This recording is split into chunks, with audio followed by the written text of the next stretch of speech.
Hello. So, Susan first presented to me with gut problems, but one of the main concurrent symptoms with her gas and bloating was this really bad brain fog.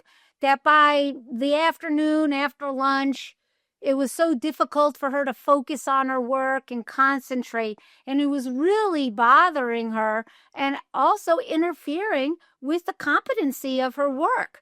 So, today I'm going to discuss the two main intestinal organisms that cause brain fog, right? So first, what is brain fog?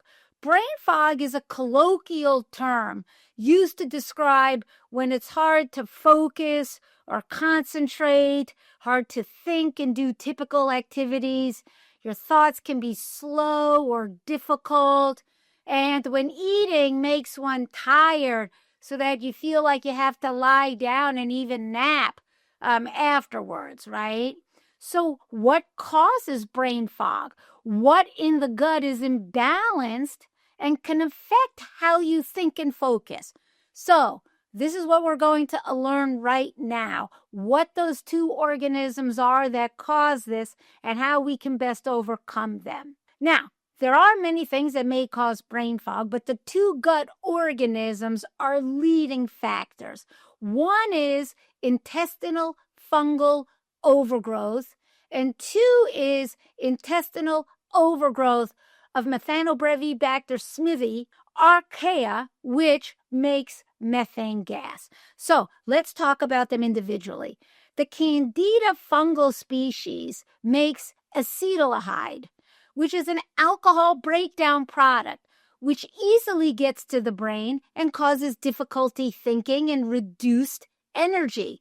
We'd expect to see a person who probably has fungal intestinal overgrowth to have had many antibiotics in their past, kind of a lot of sugar intake or alcohol intake, athlete's foot, dandruff, vaginal yeast, jock itch, tinnias growing on the skin, gas, bloating, tendency to constipation. These are all kind of the perfect symptom picture of someone who has this fungal overgrowth. Now, we can diagnose this through a stool test and also through a comprehensive fungal questionnaire.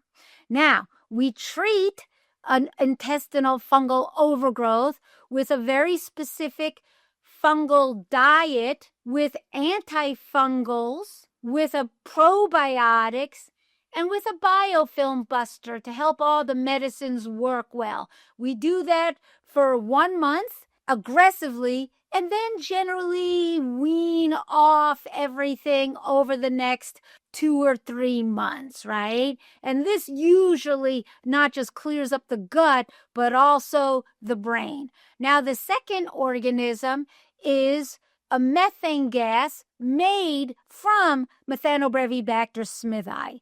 Now, methane is in the family of halothane and chlorothane, which are used for anesthesia and can easily affect brain functioning.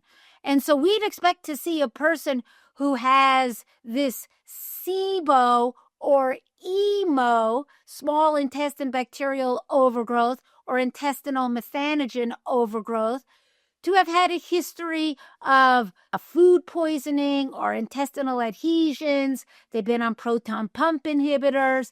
They've been on opioids. They have Ehlers-Danlos or another hypermobility syndrome. They have low bile, low digestive enzymes. They've been on birth control pills.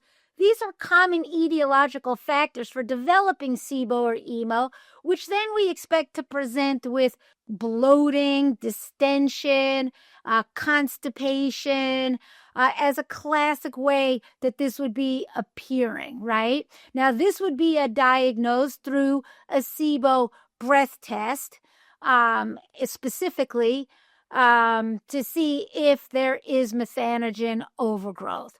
Now, we treat methane with a SIBO protocol. We can do medications like Xifaxan or Alinea with guargum and bile to help the azathioxin work.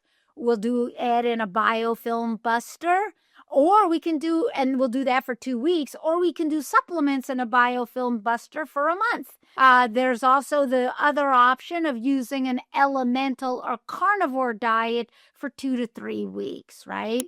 Now, once I got all the test results from Susan, we saw she had fungal overgrowth. And treating her, her brain fog was eradicated. So that was really great. You don't need to walk around in a brain fog daily or frequently. There are 2 common gut organisms that can be diagnosed and treated so we can fully get that under control. Thank you.